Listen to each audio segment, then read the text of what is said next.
The docking bay of the Aurelian capital station was silent in a way that made even breathing feel loud.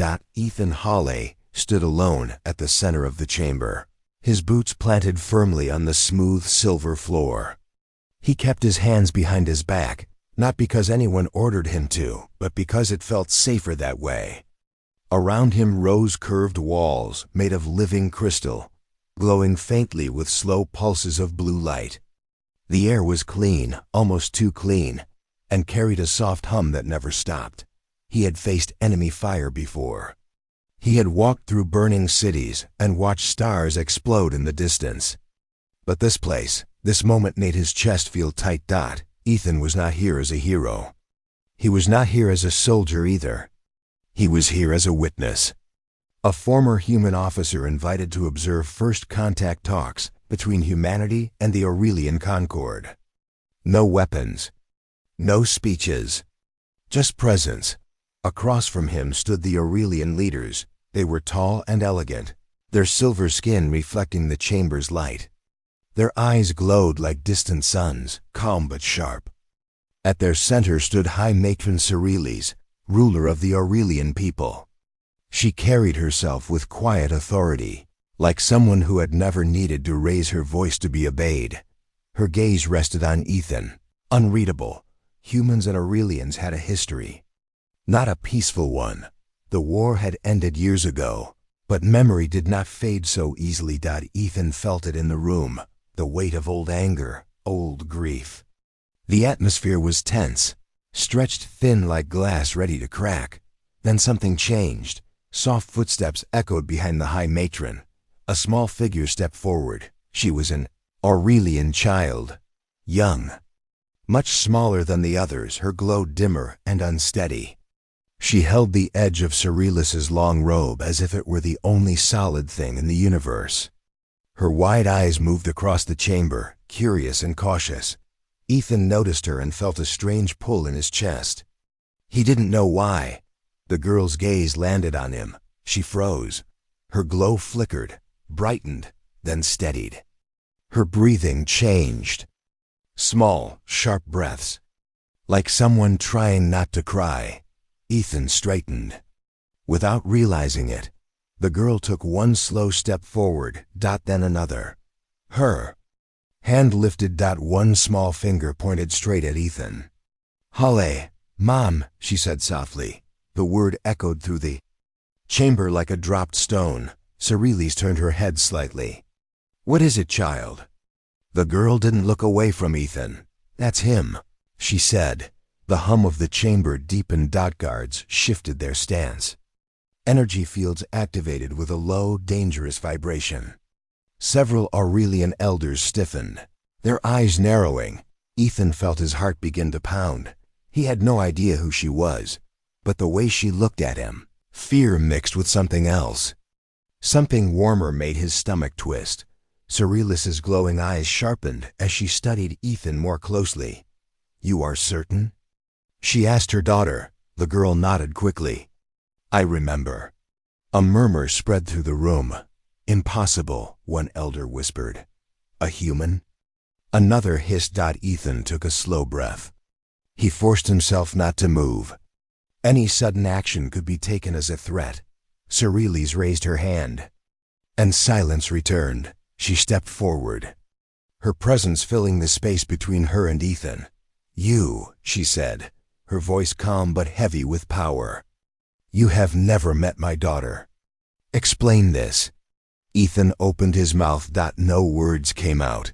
Memories stirred at the back of his mind, flashes of smoke, heat, collapsing metal, a small glowing shape hidden beneath rubble. He had buried those memories deep, told himself they were just another part of the war, but now they were rising. "I don't know her," Ethan said honestly, "but she might know me." The girl's grip tightened on her mother's robe. "He carried me," she said, her voice trembling but clear. "When the sky was falling, when everything was burning." The chamber felt suddenly smaller. Ethan closed his eyes for a brief second. He knew now, and the atmosphere did not just shift, it broke. Ethan opened his eyes slowly. The girl's small hand still clutched her mother's robe, her eyes fixed on him with a mixture of fear and recognition that made his chest tighten. He had faced soldiers, mercenaries, and starships ready to fire, but nothing had ever made him feel so exposed, so human. Cirili stepped closer to the child, her glowing eyes softening slightly. "You remember him?" she asked, voice low and measured. There was no accusation in her tone, only curiosity tinged with caution. "From the war?" The girl nodded, her tiny shoulders trembling. "He carried me," she repeated. "Through fire, through darkness, when everyone else ran away." Her words were simple, but every syllable carried weight. They floated across the chamber, and even the elders paused to listen. Ethan's throat tightened. He remembered that day clearly. The war had been brutal. Borders broken. Cities burning. Civilians caught between fleets, screaming as bombs fell. He had been part of a human rescue squad, sent to a colony on the edge of Aurelian space. Too late most of the time. Too late to save anyone except one small child. He remembered the smoke, the heat pressing against his chest. The wreckage of buildings. The cries that echoed in his ears. And then, under a fallen beam, a tiny glowing shape, fragile, terrified. A small Aurelian girl. He had pulled her free, shielding her with his body, praying that the weak energy shield on his suit would hold. He had whispered words he barely understood himself. "It's okay. You're safe now." And now, years later, she remembered. "I told her to close her eyes," Ethan said quietly, his voice trembling despite himself.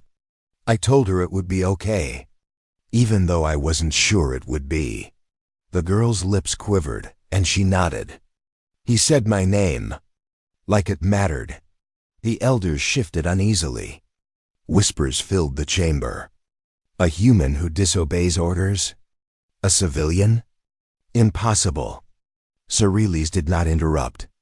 Her eyes remained on Ethan, sharp and thoughtful, like she was weighing every action, every word, every possible intention.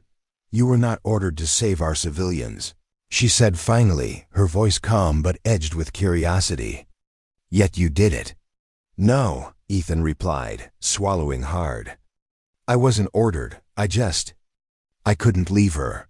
The girl's small hand reached for Ethan, hesitating only for a moment before brushing against his sleeve. That simple touch carried more meaning than any speech. It was acknowledgement, connection, and trust. Cirili's took a deep breath. The room was tense. The Aurelian Council had long feared humans.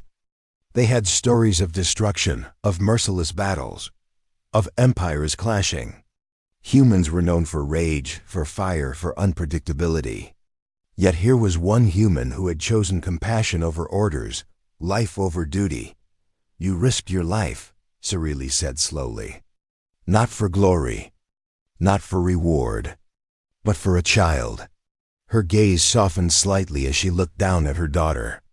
"And yet she remembers. She remembers your face." Ethan felt the weight of the moment settle on him like a heavy cloak. Years of regret, guilt, and exhaustion pressed against his chest. He had saved her life, yes, but he had failed many others. The memory of those he couldn't reach, the cries he could not answer, haunted him even now. "I failed many," he admitted softly. "I saved one. That's all I could do." The girl's eyes glistened. She whispered, almost to herself, "He saved me." Cirilis's gaze swept the chamber, taking in the whispers, the tension, the uncertainty.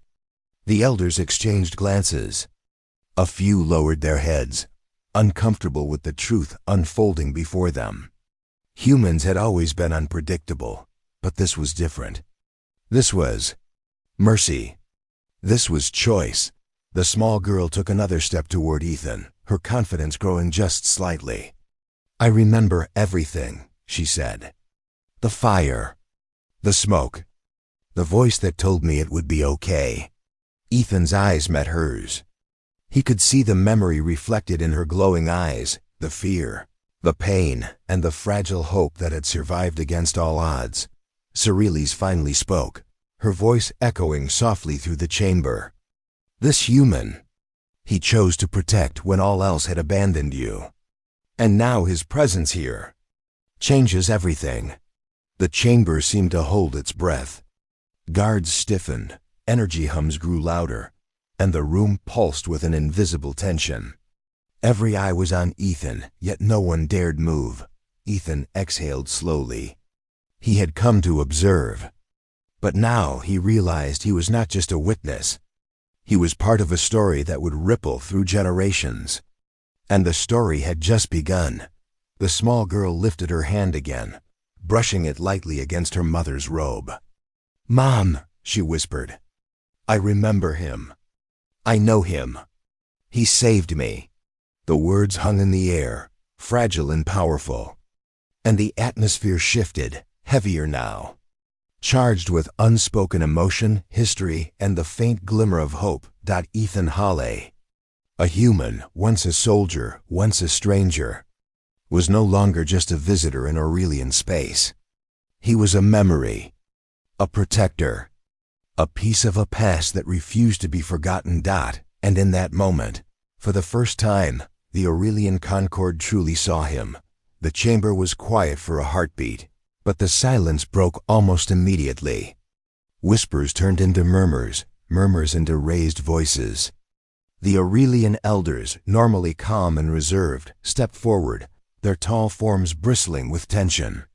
Their glowing eyes flickered, reflecting a mix of shock, anger, and disbelief. How can a human enter our halls and claim such intimacy with our child? One elder hissed, his voice sharp as a blade. Humans brought war to our worlds. Millions suffered. Countless lives were lost. And now this one claims to have saved a child. Another elder's voice rose above the rest, quivering with indignation. A single life cannot erase blood. Humanity has always brought fire and ruin wherever it walks. What proof do we have that this is not a trick, a lie? The tension in the chamber thickened. Ethan's jaw tightened, and he felt the weight of every accusing gaze. He had expected skepticism. He had even expected anger. But he had not expected the intensity of judgment in their eyes. Each one seemed to say, "You were born human. You cannot be trusted." Ethan lifted his hand slowly, palms open, showing that he carried no weapons, no deception. His voice was calm, but it carried the quiet authority of someone who had faced far worse than suspicion. "I am not here to claim anything," he said. "I am not asking for forgiveness. I am not seeking praise. I only did what I could when she needed me." The child stepped forward slightly, her small hand still brushing against her mother's robes. "He saved me," she said softly, but with firm conviction. "Even when everyone else ran, he stayed. Even when the world burned, he didn't leave." The elders looked at her, and their voices wavered. The words of a child, especially an Aurelian child, carried weight, but the council was stubborn. Old wounds ran deep, and humans were still remembered as destroyers. Even if the war had ended decades ago, Cerilis finally stepped forward, her gaze sharp but composed. The glow of her eyes pulsed faintly, reflecting the unspoken power in the room. "You speak of judgment, yet you forget the truth of this moment," she said, her voice low but carrying an unshakable authority. "This child stands before you because one human chose to protect her." She paused, letting the words sink in. He did not act for conquest. He did not act for glory. He acted for life. And life, above all else, is sacred. Some of the elders shifted uncomfortably. Their glowing eyes darted between Ethan and the child, trying to reconcile centuries of mistrust with the undeniable truth in front of them. One elder muttered, almost to himself, "A human. Capable of mercy?" Ethan felt his chest tighten. He had not expected gratitude, nor did he want it. But he had expected resistance, accusations, doubt, and here it was, thick and heavy, like smoke from a dying fire. The child looked up at him again, her eyes shining with trust and recognition. "I remember everything," she said. "The heat, the smoke, the fear." But he stayed. He didn't run. Her words seemed to reach even the hardest hearts.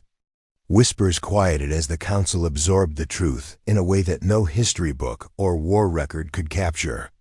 For a moment, the room held its breath, waiting for a verdict. Cerealis turned to the council, her gaze sharp. "This is no longer about humans or Aurelians, war or peace. This is about a choice. One life saved by one human, against all odds, in a time when hope seemed impossible. That is what stands before us." Ethan swallowed hard, feeling the intensity of the moment. Years of regret, guilt, and the shadows of war pressed on him, but he stood firm. He had acted without thought of reward or recognition, yet here he was, judged not for his species, but for the choice he had made. The child stepped closer to him, her small form glowing faintly. "He's the one," she whispered again. "The one who saved me." Cerealis' voice broke the tension further. "Humans are unpredictable. That is known. But sometimes, unpredictability brings mercy instead of destruction. Today, we see that mercy." The elders exchanged glances, some skeptical, some thoughtful, others silent, unsure how to process the truth that contradicted everything they had believed. The accusations still hung in the air, but now they were mixed with awe, disbelief, and a hesitant respect. Ethan exhaled slowly, feeling both relief and the weight of responsibility. He had survived wars, fire, and destruction. But this judgment, the judgment of an entire civilization, felt heavier than any battlefield he had crossed. And yet, as the child held her gaze on him, the fear in her eyes replaced by certainty, he knew something profound had shifted. Not just in her memory, but in the room itself. The energy hummed differently, charged with possibility, with understanding. In that instant, the war, the pain, the history, it all felt smaller. What mattered was here now, in the fragile trust between a human and a child, and in the heart of the Aurelian concord. Something unspoken yet powerful began to stir. A human had chosen life over orders. And that choice would not be forgotten. The Aurelian council murmured among themselves, tension still heavy in the chamber. Many elders were unwilling to accept words alone. Trust for the Aurelians was built on truth, not on stories or promises. Cerealis' gaze shifted to Ethan, calm but unwavering. "If you are as you claim," she said, "we will see the truth for ourselves." Ethan nodded slowly. He understood what she meant. The Aurelians had technology that could reveal memories, not just spoken accounts. There was no hiding, no exaggeration, only the raw, unfiltered past. He had heard of it but never experienced it. Now he had no choice. The child's life, her trust, depended on it. He was guided into a chamber at the far end of the hall. It was oval-shaped, walls shimmering with faint silver energy. In the center, a platform hummed softly, calling him forward. As he stepped onto it, the air seemed to shift, dense with anticipation. A soft hum rose from the walls, growing louder as the device activated. Lights danced across his body, weaving into his mind, reaching deep into memory. "Show us," Cerealis commanded. "Every detail." Ethan closed his eyes. He was taken back decades to that day, the day that would define everything. The human and Aurelian war had ravaged the colony. Smoke choked the skies. Metal twisted and burned. Civilians ran blindly, screams piercing the roar of explosions. Ethan remembered every step, every second.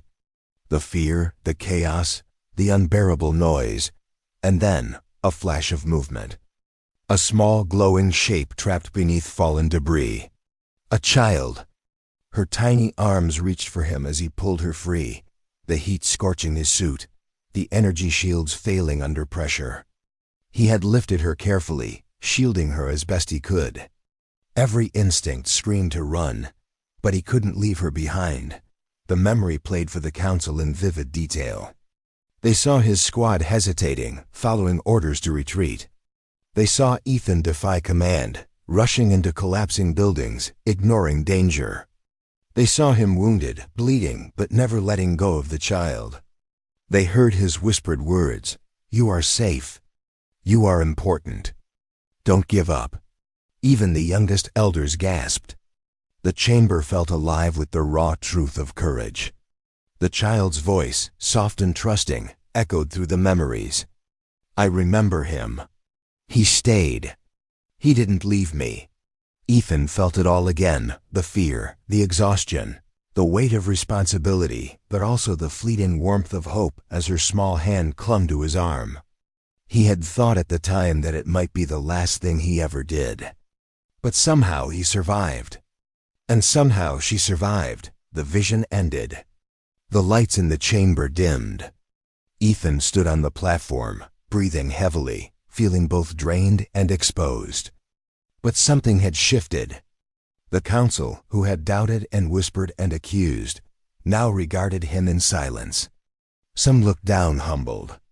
Some looked at the girl, who now stepped closer to him, eyes shining with recognition. Cerilis moved forward, her eyes softening, yet still holding authority. "We have seen it," she said. "We have seen the choice, the courage, the mercy. A human who defied orders to protect an Aurelian child. And now the memory remains with us, unalterable, undeniable." A few elders muttered among themselves, some still resistant, but the weight of the memory pressed upon all of them. The truth was impossible to deny. They had seen the fire, the chaos, and the unwavering protection of one human for one fragile life. The girl stepped fully into Ethan's side. "He saved me," she whispered. "I will never forget." Ethan looked down at her, his heart swelling with a mixture of relief and sorrow. He had carried the weight of that day for decades, guilt for those he could not save, pride for the life he had preserved. Now that memory was no longer just his, it belonged to the Aurelians too. Cerilis's eyes swept across the council. "A memory cannot be fabricated. What we have witnessed is truth." He did not act out of duty. He acted out of compassion. He acted out of choice. And in that choice, life was preserved. The room was quiet again. The hum of the chamber softened, and the glow from the walls seemed gentler, almost reverent. For the first time, the council truly understood not just words or reports, but the raw human courage that had saved one of their own. Ethan exhaled slowly. He had survived countless battles, seeing death and destruction across stars. But this trial, the trial of memory, was the heaviest he had ever faced.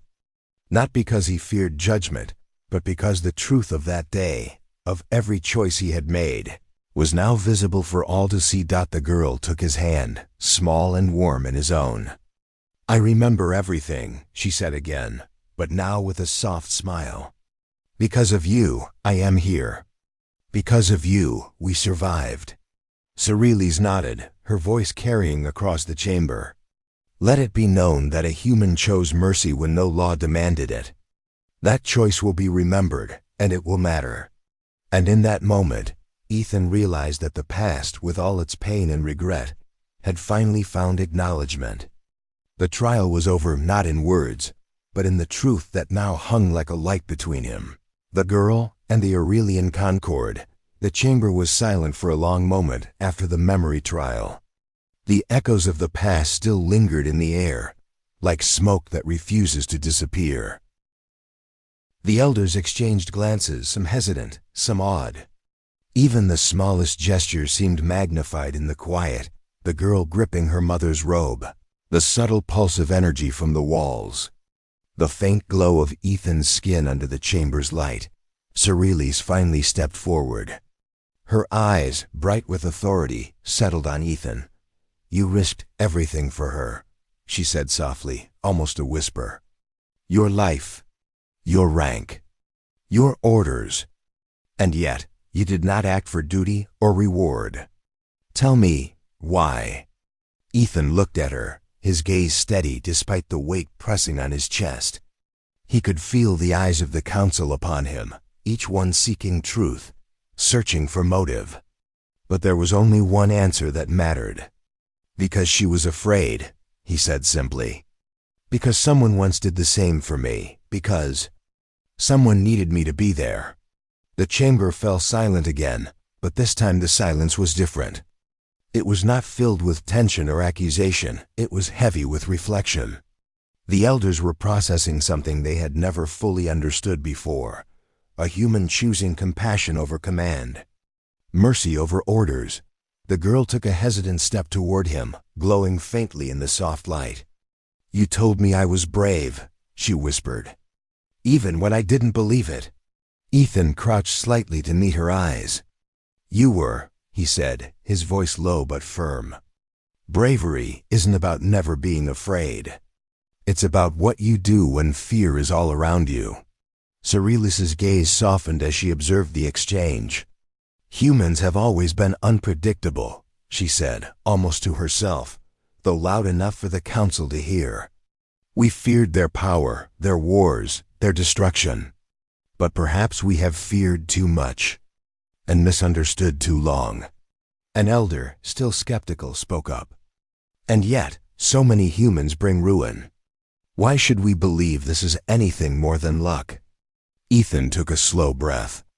"It's not luck," he said. "I was scared. I wanted to survive, but I stayed because someone else's life mattered more than my fear. That's the choice. That's the reason."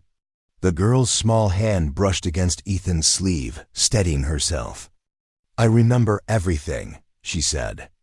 "And I know it matters." Another elder shifted, his glow dimming slightly as though the truth had pierced him. "Perhaps," he murmured, "perhaps mercy is not weakness after all." Cerilis nodded, turning her gaze back to Ethan. "You faced judgment from both your own kind and mine. Yet, in a single act, you reshaped how we see each other. Do you understand what you have done?" Ethan's chest tightened. "I did what anyone could have done," he said quietly. I didn't turn away when I had the chance." The chamber seemed to hum with unspoken acknowledgement. The energy field softened. The council, who had come expecting tension and confrontation, now felt a strange shift in the air. Respect, not for a species, not for rank, but for a single act of choice, had replaced fear. Cerilis stepped closer to the girl, then back to Ethan. "My daughter lives because of your courage," she said. "Because of your choice, our people see that even humans can be more than destruction. But tell me, will you accept the weight of that truth? Will you allow it to shape the future between our kinds?" Ethan met her gaze without hesitation. "I don't know about the future," he said, "but I know that what we do now, it matters. Every choice matters.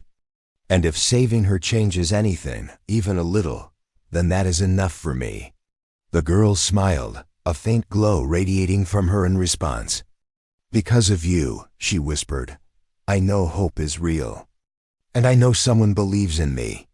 The council shifted, some nodding, some remaining silent, but all changed in a way that could not be undone. A human, once feared and doubted, had stood before them and shown the power of mercy, courage, and compassion. Cerilis's voice carried across the chamber, steady and unwavering. "Humans are unpredictable," she said. "But today we have witnessed something beyond fear, beyond history, beyond war. Today we have witnessed choice. And choice has the power to change the world." Ethan exhaled, feeling the weight of the moment settle on him. Years of regret, guilt, and doubt pressed on his chest, but for the first time, he felt the quiet warmth of acknowledgement. He had risked everything for a single life, and that act of courage had reached farther than he had ever imagined. The girl stepped closer, her small hand resting lightly on his arm.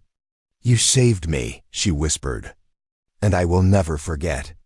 Ethan looked down at her, and in that quiet chamber, He realized that HFY, the strength of humans, was not in weapons or wars, but in the choices they made, in the lives they protected, and in the courage to do what was right, even when the world expected otherwise. For the first time, the future seemed wide, bright, and full of possibilities. The council chamber seemed to hold its breath. Every elder, every observer, every guard was still, as if time itself had slowed. The small girl stood beside Ethan, her glow steady now, no longer flickering with uncertainty. The weight of the memory trial had settled like dust in the air, but the truth it revealed continued to resonate. One human had defied orders, risked his life, and changed the course of history with a single act of mercy. Cerealis took a deliberate step forward, her silver skin reflecting the soft ambient light. She raised her hand, and all motion in the room ceased.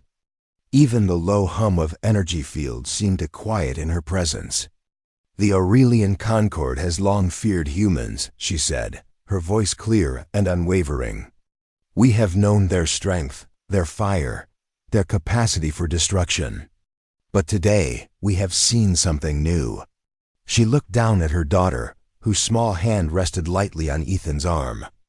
"We have seen compassion, courage, choice, a single act that has saved life, preserved hope, and reminded us what it means to protect another." The council remained silent, each member absorbing the meaning. Some glances flicked to the child, some to Ethan, and some to one another. The elders had always valued wisdom, logic, and order above all else. But now they were being forced to recognize something far more powerful: the unpredictable, stubborn, undeniable force of human morality. Cerealis lowered her hand, her eyes locking on Ethan's. "You are recognized as Kinsaver, a title bestowed only on those who have preserved the life of an Aurelian at great cost." Gasps echoed through the chamber. The title was ancient, rarely spoken, and carried immense honor. To be named Kinsaver was to enter the history of the Aurelian people, not as an outsider, not as a visitor, but as someone whose actions would be remembered for generations. The girl's eyes widened, and she whispered, almost in disbelief, He saved me. And now he has a name here. A place." Ethan swallowed, emotion catching in his throat. He had never sought recognition, never wanted glory. All he had wanted was to protect a frightened child. Yet here, in the heart of a civilization he had once feared and fought against, he was being honored for that simple, human act. Cerealis addressed the council once more. "Let it be known that while humans can bring fire, they can also bring mercy. While their wars have scarred worlds, their choices can heal. Today, we have witnessed that truth firsthand." Some elders bowed their heads. Others shifted, unable to fully articulate their astonishment. But the air in the chamber had undeniably changed. Respect, a feeling long withheld from humanity, now began to take root. The hum of the energy field softened. Almost like a gentle sigh of relief, the girl stepped closer to Ethan, her small form glowing brightly. "I knew you were brave," she said softly, her voice filled with warmth. "But I didn't know humans could be like this. Like you." Ethan looked down at her, his hand hovering over hers. "You're the brave one," he said. "I only stayed because someone had to. You survived because you never gave up." Cerealis watched them, her expression a mixture of pride and awe.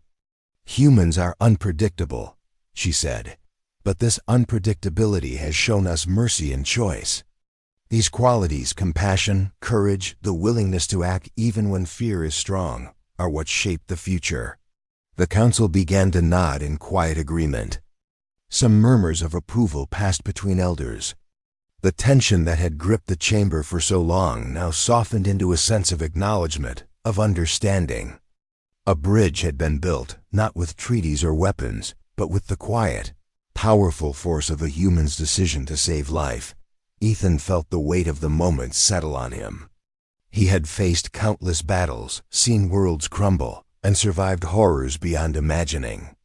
But this recognition, this understanding from an entire civilization was heavier than any weapon, sweeter than any victory.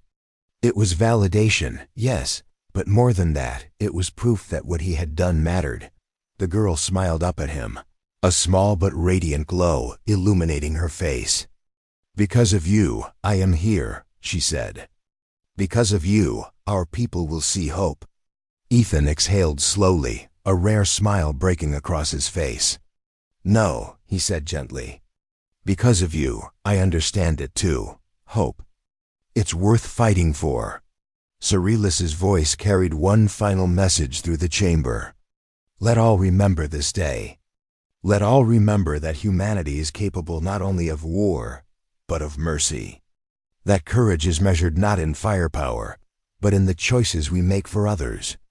And that even a single life saved can shift the course of history." The energy in the room seemed to shimmer brighter, lighter, almost celebratory. The Aurelian Concord had changed, even if only slightly, in their understanding of humanity. And somewhere in that quiet, monumental shift, a bond had formed, a fragile, unspoken promise that humans and Aurelians could see each other not as enemies, but as allies in the